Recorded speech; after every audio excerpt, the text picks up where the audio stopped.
ஸ்ரீமதே ராமானுஜாய நமக. ஆண்டாள் திருவடிகளே சரணம். நாச்சியார் திருமொழி 3வது பாசுரம்.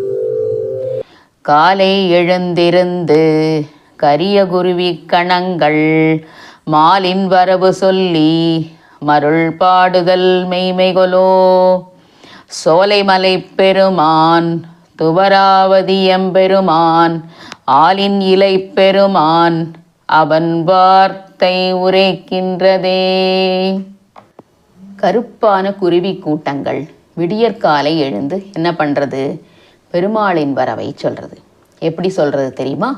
திருமாலிருஞ்சோலை பெருமாள், துவாரகாதீசனான கண்ணன், ஆலிலையில் பள்ளி கொண்ட பெருமாள் வரப்போறார் அப்படின்னு மருள் அப்படிங்கிற ராகத்தில் சொல்கிறது. இதை கேட்ட ஆண்டாளுக்கு 2 விதமான சந்தேகம் வருது. ஒன்று, இந்த பறவைகள் நிஜமாவே பாடுறது போல எனக்கு தோணுதா அப்படிங்கிற சந்தேகம். இன்னொன்று, மருள் அப்படிங்கிற ராகத்தில் வருவார் என்று உரைக்கின்றதே, இது மெய்மைகொலோ. மருள்ங்கிற ராகத்தில் பாடுற இந்த பறவைகள் வருவார்னு சொல்லுதே, இது உண்மைதானா, இது சாத்தியம்தானா அப்படிங்கிற சந்தேகம் வருது.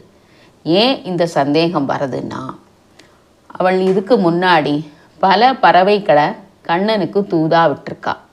அப்பெல்லாம் வராத பெருமாள் இப்போ வந்துட போகிறாரா அப்படின்னு கண்ணன் மேலே இருக்கிற அதீத அன்புனால தன் வேதனையை வெளிப்படுத்துவதாக இந்த பாடல் அமைஞ்சிருக்கு. இந்த பாசுர வரிகளை நல்ல தமிழ் பாடல் வரிகளாக எழுதியிருக்கார் நம்ம ஸ்ரீனி ஜிஎஸ். இதை அழகான இசை பாடலாக பானுரேகா மேடம் பாடியிருக்கா.